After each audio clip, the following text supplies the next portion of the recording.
Recording by Patty Cunningham. Mashi and Other Stories by Rabindranath Tagore. Chapter 8. The Elder Sister. Having described at length the misdeeds of an unfortunate woman's wicked, tyrannical husband, Tara, the woman's neighbor in the village, very shortly declared her verdict. "Fire be to such a husband's mouth!" At this, Joygopal Babu's wife felt much hurt. It did not become womankind to wish, in any circumstances whatever, a worse species of fire than that of a cigar in a husband's mouth. When therefore she mildly disapproved the verdict, hard-hearted Tara cried with redoubled vehemence, "'Twere better to be a widow 7 births over than the wife of such a husband," and saying this she broke up the meeting and left. Sasi said within herself, "I can't imagine any offense in a husband that could so harden the heart against him." Even as she turned the matter over in her mind, all the tenderness of her loving soul gushed forth towards her own husband, now abroad.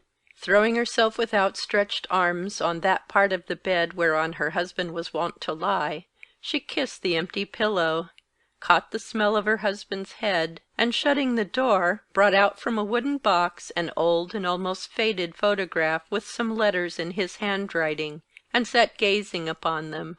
Thus she passed the hushed noontide alone in her room, musing of old memories and shedding tears of sadness. It was no new yoke, this, between Sasikala and Joygopal.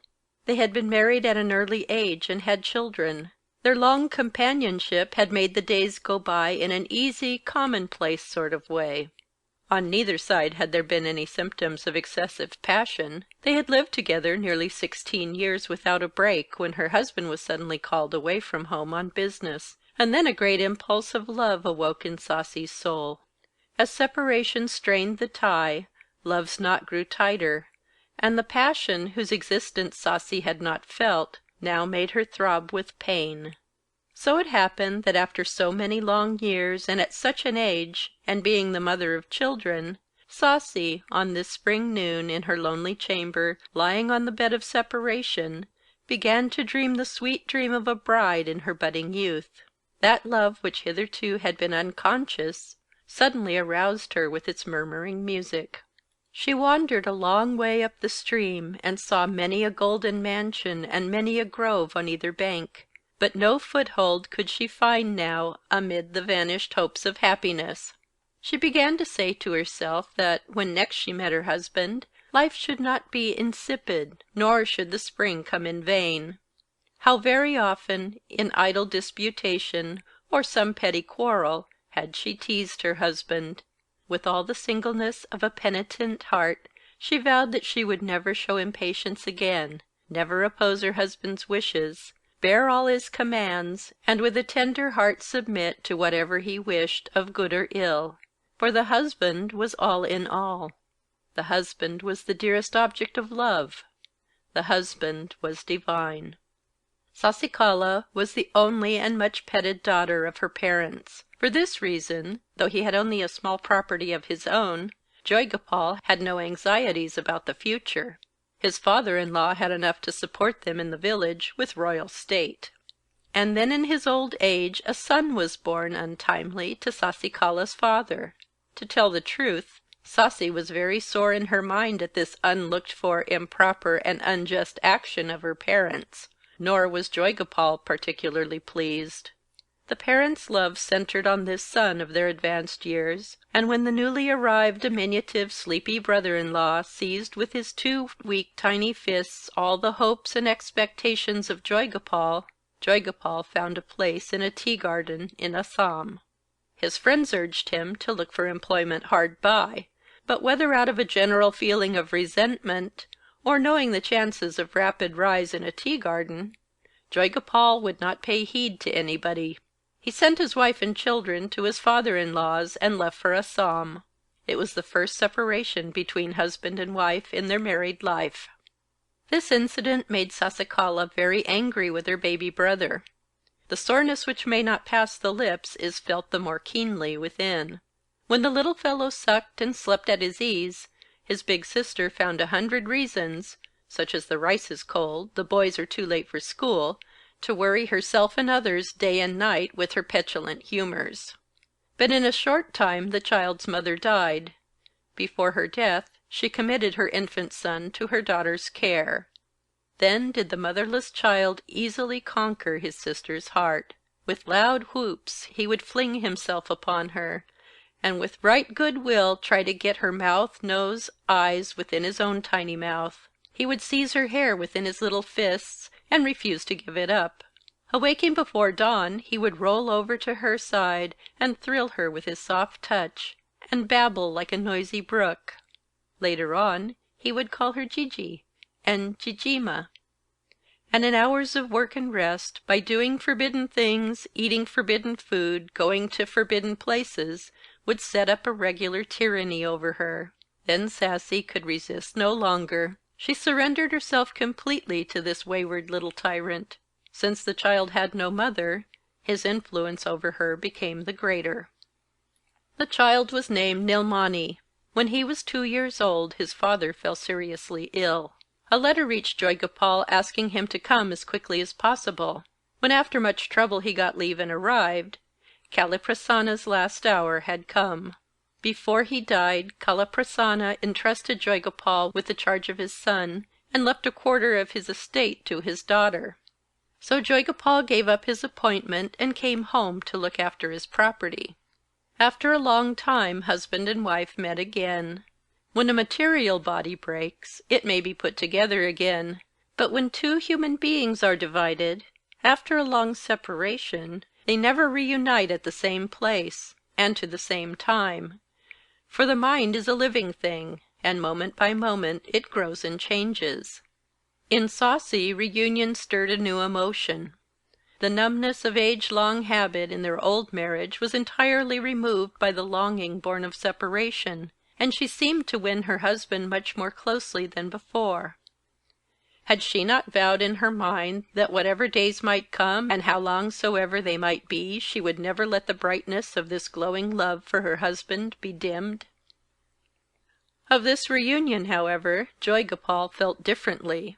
When they were constantly together before, he had been bound to his wife by his interests and idiosyncrasies. His wife was then a living truth in his life, and there would have been a great rent in the web of his daily habit if she were left out. Consequently, Joygopal found himself in deep waters at first when he went abroad, but in time this breach in habit was patched up by a new habit. And this was not all. Formerly his days went by in the most indolent and careless fashion. For the last 2 years the stimulus of bettering his condition had stirred so powerfully in his breast that he had nothing else in his thoughts. As compared with the intensity of this new passion, his old life seemed like an unsubstantial shadow. The greatest changes in a woman's nature are wrought by love, in man's by ambition. Joygopal, when he returned after 2 years, found his wife not quite the same as of old. To her life his infant brother-in-law had added a new breadth. This part of her life was wholly unfamiliar to him. Here he had no communion with his wife. His wife tried hard to share her love for the child with him, but it cannot be said that she succeeded. Saucy would come with the child in her arms, and hold him before her husband with a smiling face. Nilmani would clasp Saucy's neck, and hide his face on her shoulder, and admit no obligation of kindred. Saucy wished that her little brother might show Joygopal all the arts he had learnt to capture a man's mind, but Joygopal was not very keen about it. How could the child show any enthusiasm? Joygopal could not at all understand what there was in the heavy-pated, grave-faced, dusky child that so much love should be wasted on him. Women quickly understand the ways of love. Saucy at once understood that Joygopal did not care for Nilmani. Henceforth she used to screen her brother with the greatest care, to keep him away from the unloving, repelling look of her husband. Thus the child came to be the treasure of her secret care, the object of her isolated love. Joygopal was greatly annoyed when Nilmani cried, so Saucy would quickly press the child to her breast, and with her whole heart and soul try to soothe him. And when Nilmani's cry happened to disturb Joygopal's sleep at night, and Joygopal with an expression of displeasure and in tortured spirit growled at the child, Sasi felt humbled and fluttered like a guilty thing. Then she would take up the child in her lap, retire to a distance, and in a voice of pleading love, with such endearments as "my gold, my treasure, my jewel," lull him to sleep. Children will fall out for 100 things. Formerly, in such cases, Sasi would punish her children and side with her brother, for he was motherless. Now the law changed with the judge. Nilmani had often to bear heavy punishment, without fault and without inquiry. This wrong went like a dagger to Sasi's heart, so she would take her punished brother into her room, and with sweets and toys, and by caressing and kissing him, solace as much as she could his stricken heart. Thus the more Sasi loved Nilmani, the more Joygopal was annoyed with him. On the other hand, the more Joygopal showed his contempt for Nilmani, the more would Sasi bathe the child with the nectar of her love. And when the fellow Joygopal behaved harshly to his wife, Sasi would minister to him silently, meekly, and with loving kindness, but inwardly they hurt each other moment by moment about Nilmani. The hidden clash of a silent conflict like this is far harder to bear than an open quarrel. Nilmani's head was the largest part of him. It seemed as if the Creator had blown through a slender stick a big bubble at its top. The doctors feared sometimes that the child might be as frail and as quickly evanescent as a bubble.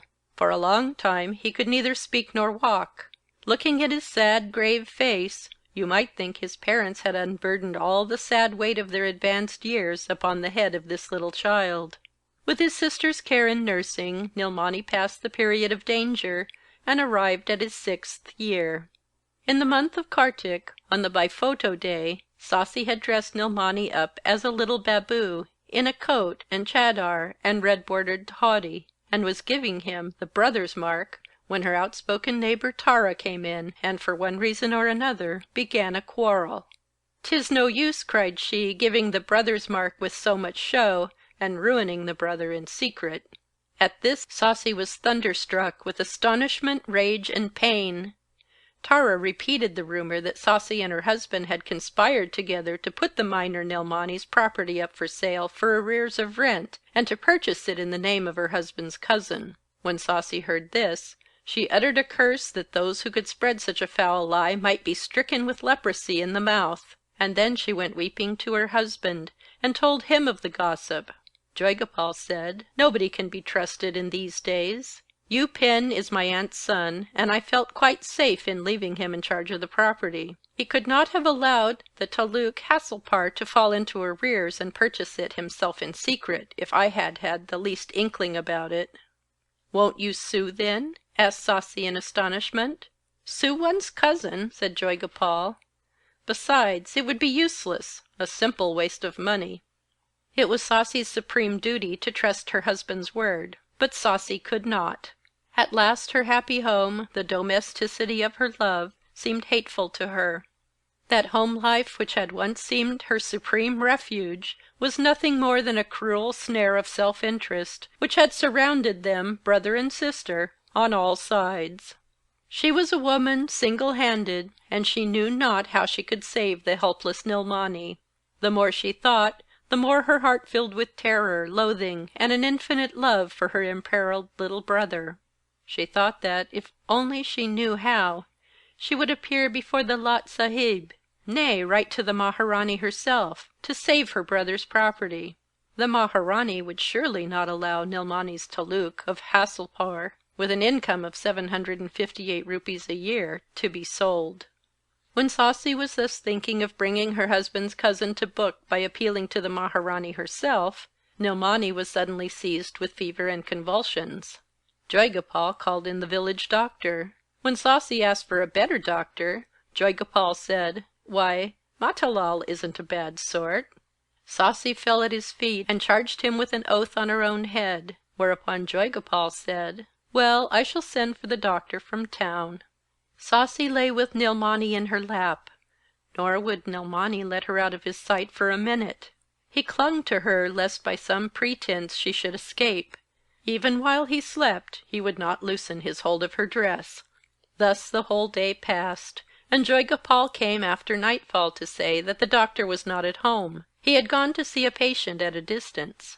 He added that he himself had to leave that very day on account of a lawsuit, and that he had told Matilal, who would regularly call to see the patient.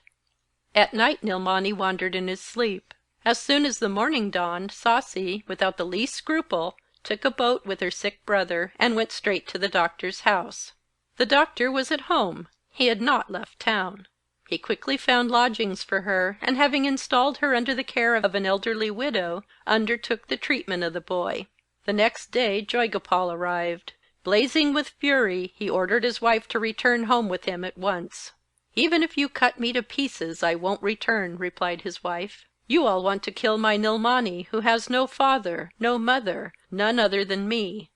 But I will save him." "Then you remain here, and don't come back to my house," cried Joygopal indignantly. Sasi at length fired up. "Your house? Why, 'tis my brother's." "All right, we'll see," said Joygopal. The neighbors made a great stir over this incident. "If you want to quarrel with your husband," said Tara, "do so at home. What is the good of leaving your house? After all, Joygopal is your husband." By spending all the money she had with her, and selling her ornaments, Sasi saved her brother from the jaws of death. Then she heard that the big property which they had in Dwaragram, where their dwelling house stood, the income of which was more than 1,500 roubles a year, had been transferred by Joygopal into his own name with the help of the Jimandar, and now the whole property belonged to them, not to her brother. When he had recovered from his illness, Nilmani would cry plaintively, "Let us go home, sister." His heart was pining for his nephews and nieces, his companions. So he repeatedly said, "Let us go home, sister, to that old house of ours." At this Sasi wept. Where was their home? But it was no good crying. Her brother had no one else besides herself in the world. Sasi thought of this, wiped her tears, and entering the zenana of the deputy magistrate, Tarini Babu, appealed to his wife. The deputy magistrate knew Joygopal. That a woman should forsake her home and engage in a dispute with her husband regarding matters of property greatly incensed him against Sasi. However, Tarini Babu kept Sasi diverted, and instantly wrote to Joygopal. Joygopal put his wife and brother-in-law into a boat by force and brought them home. Husband and wife, after a second separation, met again for the second time. The decree of Prajapati. Having got back his old companions after a long absence, Nilmani was perfectly happy. Seeing his unsuspecting joy, Sasi felt as if her heart would break. The magistrate was touring in the Mofussil during the cold weather, and pitched his tent within the village to shoot. The Sahib met Nilmani on the village Maidan. The other boys gave him a wide berth, varying Chanakaya's couplet a little, and adding the Sahib to the list of the clawed, the toothed, and the horned beast. But grave-natured Nilmani, in imperturbable curiosity, serenely gazed at the Sahib. The Sahib was amused, and came up and asked in Bengali, "You read at the Pathsala?" The boy silently nodded. "What pustaks do you read?" asked the Sahib. As Nilmani did not understand the word pustak, he silently fixed his gaze on the magistrate's face. Nilmani told his sister the story of his meeting the magistrate with great enthusiasm. At noon, Joygopal, dressed in trousers, chapkan, and pagri, went to pay his salams to the Sahib. A crowd of suitors, chaprasies, and constables stood about him. Fearing the heat, the Sahib had seated himself at a court table outside the tent, in open shade, and placing Joygopal in a chair, questioned him about the state of the village. Having taken the seat of honor in open view of the community, Joygopal swelled inwardly, and thought it would be a good thing if any of the Chakrabartis or Nandis came and saw him there. At this moment, a woman, closely veiled, and accompanied by Nilmani, came straight up to the magistrate. She said, "Sahib, into your hands I resign my helpless brother. Save him." The Sahib, seeing the large-headed solemn boy, whose acquaintance he had already made, and thinking that the woman must be of a respectable family, at once stood up and said, "Please enter the tent." The woman said, "What I have to say, I will say here." Joygopal writhed and turned pale. The curious villagers thought it capital fun, and pressed closer, but the moment the Sahib lifted his cane, they scampered off. Holding her brother by the hand, Sasi narrated the story of the orphan from the beginning.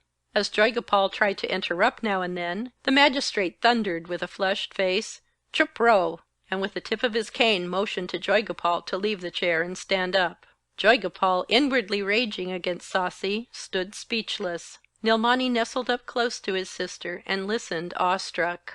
When Sasi had finished her story, the magistrate put a few questions to Joygopal, and on hearing his answers, kept silence for a long while, and then addressed Sasi thus: "My good woman, though this matter may not come up before me, still rest assured I will do all that is needful about it. You can return home with your brother without the least misgiving." Sasi said, "Sahib, so long as he does not get back his own home, I dare not take him there. Unless you keep Nilmani with you, none else will be able to save him." "And what would you do?" queried the Sahib. "I will retire to my husband's house," said Sasi. "There is nothing to fear for me." The Sahib smiled a little, and as there was nothing else to do, agreed to take charge of this lean, dusty, grave, sedate, gentle Bengali boy whose neck was ringed with amulets. When Sasi was about to take her leave, the boy clutched her dress. "Don't be frightened, Baba. Come," said the Sahib. With tears streaming behind her veil, Sasi said, "Do go, my brother, my darling brother. You will meet your sister again." Saying this, she embraced him and stroked his head and back, and releasing her dress, hastily withdrew, and just then the Sahib put his left arm round him. The child wailed out, "Sister, oh my sister!" Sasi turned round at once, and with outstretched arms made a sign of speechless solace, and with a bursting heart withdrew. Again in that old ever familiar house husband and wife met. The decree of Prajapati. But this union did not last long, for soon after the villagers learnt one morning that Sasi had died of cholera in the night, and had been instantly cremated. None uttered a word about it. Only neighbor Tara would sometimes be on the point of bursting out, but people would shut up her mouth, saying, "Hush!" At parting, Sasi gave her word to her brother they would meet again. Where that word was kept, none can tell. End of Chapter 8. Recording by Patty Cunningham.